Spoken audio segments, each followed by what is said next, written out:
तो लेके आ चुका हूँ एक और नया प्यारा एपिसोड आपकी इस प्यारी मंगा का। जिन्होंने भी अभी तक इसके फर्स्ट और सेकंड चैप्टर को नहीं देखा है तो मैंने लिंक दे दिया है, कमेंट बॉक्स में जाकर देख सकते हो। तो चलो बिना देरी किए स्टार्ट करते हैं। तो हमारे एपिसोड की स्टार्टिंग वहीं से होती है जहाँ पर हमारे डैडी होता है, उसने कहा होता है कि चाहे तुम बिलीव करो या ना करो, एक बार मैं एक ऐसी बैटल फील्ड पर था जो काफी ज्यादा ही खतरनाक थी, और वो बैटल फील्ड थी किसी दूसरे देश की। जब किसी को एक ऐसी बैटल फील्ड में घसीटा जाए जहाँ पर लोगों का मरना एक आम बात हो, और उनमें से हमेशा कुछ लोग ऐसे भी होते हैं जिनकी तुम मदद करना तो चाहते हो और सोचते हुए हो, लेकिन उनकी मदद कर नहीं सकते। स्पेशली एक जो तुम्हारे साथ काफ़ी ज़्यादा क्लोज है और उसने तुम्हारे साथ काफ़ी सारा टाइम स्पेंड किया है, तुम्हारे साथ बातें की हैं, तुम्हारे कॉमरेड, तुम्हारे साथी। और भाई साहब बैटलफील्ड का काफ़ी खतरनाक सा माहौल होता है, गोलीबारी होती है और काफ़ी सारे बम फूट रहे होते हैं। और फिर हमारा एमसी कहता है पहले तो तुम उन्हें जिंदा रखने की कोशिश करते हो और अपने दांतों को पीसते हो, चाहे तुम्हें पता है कि तुम थकान से चूर हो और कभी भी बेहोश होकर गिर पड़ सकते हो, फिर भी तुम उस काफी बुरी तरीके से घायल आदमी को अपनी पीठ पर लाद कर इस बैटल फील्ड के बीच में से भागते जाते हो। या फिर तुम किसी ऐसे कॉमरेड के पास बैठे रहते हो जो कभी भी मर सकता है और उसके पास बैठे हुए रोते रहते हो जब तक कि उसकी आखिरी सांसें चल रही हैं। लेकिन अचानक तुम यह सब करना बंद कर देते हो क्योंकि तुम काफी ज्यादा बिजी हो अपने आप को सर्वाइव कराने के लिए, चाहे ये तुम्हें अंदर तक ही क्यों ना चीर दे। और एक दिन तुम्हें पता चलता है कि तुम एकदम सुन्न पड़ चुके हो, चाहे तुम्हारे कोई अपना ही क्यों ना मर जाए, फिर भी तुम उलझे रहते हो अपने आप को सर्वाइव कराने के लिए।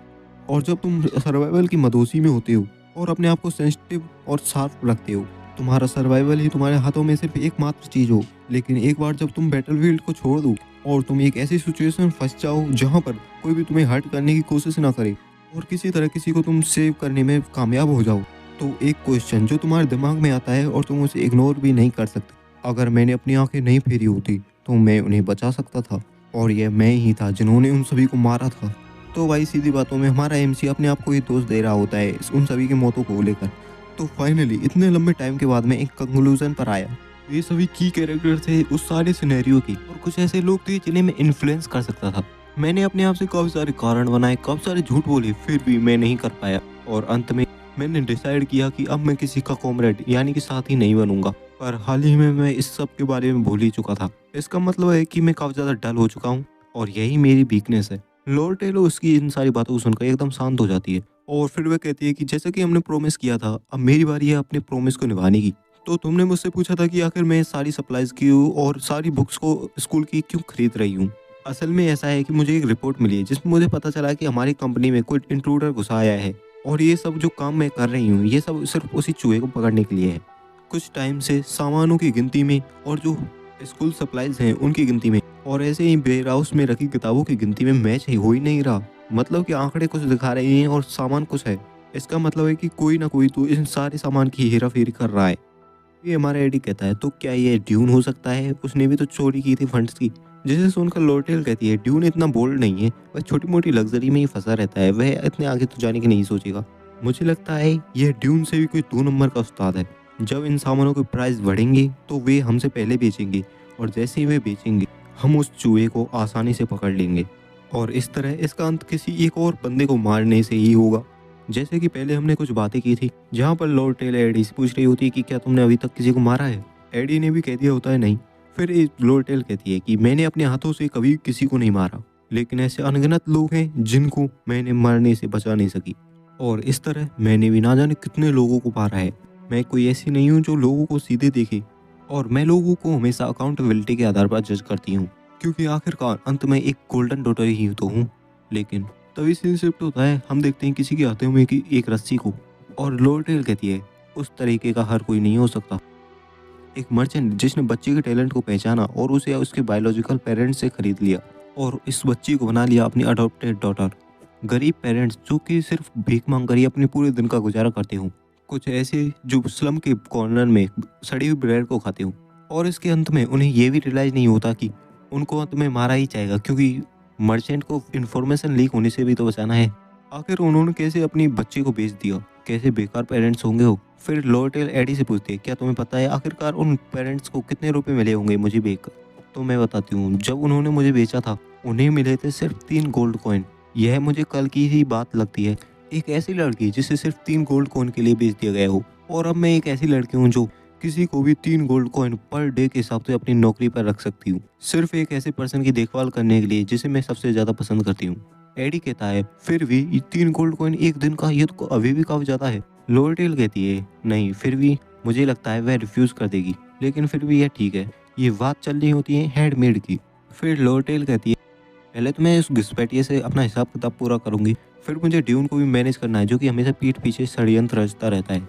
लेकिन ये दोनों मुझे बॉदर नहीं करते क्योंकि मुझे किसी से कोई आशा नहीं है और मैं किसी पर भरोसा भी नहीं करती। क्या तुम इसका कारण जानते हो? एडी भी सीधा बता देता है क्योंकि तुम कभी भी निराश होना चाहती ही नहीं। लोरेटेल भी स्माइल करते हुए कहती है हाँ यही कारण है और इसीलिए ही मैं हमेशा अकेले ही रहती हूँ और यही मेरी वीकनेस है। और भाई साहब क्या ही प्यारी लग रही होती है हमारी लोरेटेल।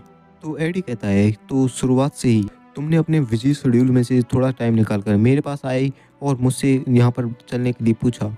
तभी लोरेटेल कहती है मैं सब सुन सकती हूँ, इनफैक्ट मैं तो छोटे पंख की फड़फड़ाहट और लोगों को भी सुन सकती हूँ।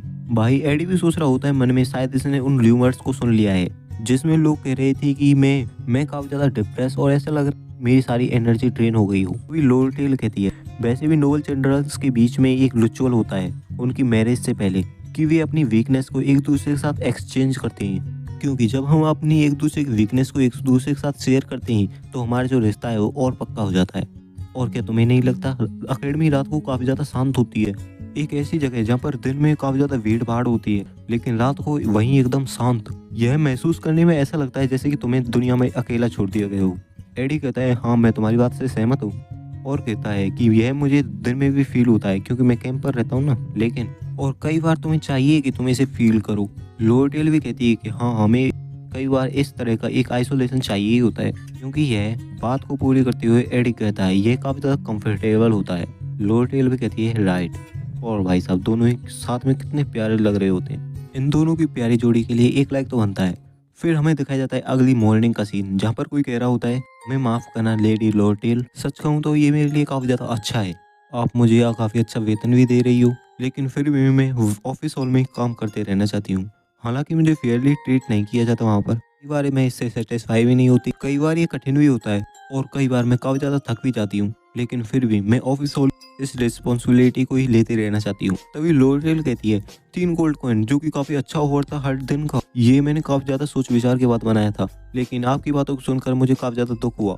तो क्या आप अपनी नोबल कॉन्वोकेशन को इस मनी में चेंज नहीं कर सकती? तो आपका साइड जॉब अरेंजमेंट के बारे में क्या ख्याल है?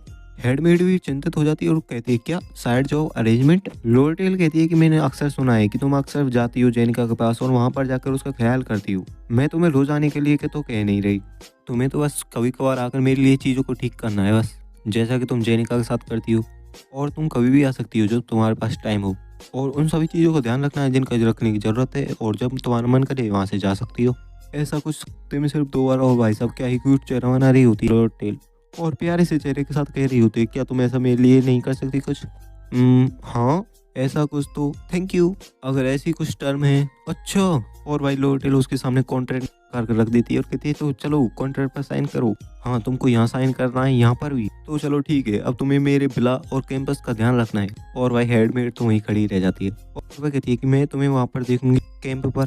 तभी अचानक से हेडमेड को कुछ सा महसूस होता है और वह कहती है एक साइड जॉब, वो भी 1 गोल्ड कॉइन की, यहाँ तक कि उसने तो कॉन्ट्रैक्ट भी पहले से बना रखा था। ओ नहीं, वो तो मेरे साथ खेल गई।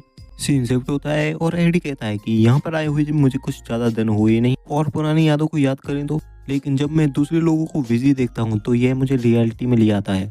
यह मेरी एकेडमी की लाइफ कभी रुकने नहीं वाली, तो मैंने भी निश्चय कर लिया है अब से मैं कभी भी ज़्यादा दुखी या उदास नहीं दिखाऊंगा, और इससे ज़्यादा मेरे पास इसके लिए टाइम ही नहीं है क्योंकि सीजन आ चुका है, तो मुझे जल्दी करनी होगी और एक स्टाफ जल्दी से बनानी होगी क्योंकि इसके बाद जल्दी छुट्टियाँ भी तो आने वाली हैं, तो मुझे उन सारी प्रिपरेशन को करना होगा जो मैं कर सकता हूँ फेस करने के लिए। तभी सीन शिफ्ट होता है और हमें देखा जाता है हमारे एडी की बहन को, तान्या को, जो कि कह रही होती है काफ़ी लंबा समय हो गया जब से मैंने अपने फादर का एक लेटर प्राप्त किया है, और उस लेटर में लिखा होता है उसके फादर कह रहे होते हैं कि मैंने सुना है कि वैकेशन के दौरान काफी सारे स्टूडेंट्स अपने घरों को वापस जा रहे हैं, वहाँ पर वो रेस्ट करेंगे और वापस आएंगे। तान्या तुम्हें भी वापस घर आ जाना चाहिए और थोड़ी बहुत रेस्ट कर लेनी चाहिए, उसके बाद फिर से वापस सिल्वेनिया चले जाना, और अगर पॉसिबल हो तो अपने साथ अपने भाई एडी को भी ले घर आना। और इसी के साथ ये चैप्टर एंड होता है। वीडियो को लाइक करना चाहिए, सब्सक्राइब करें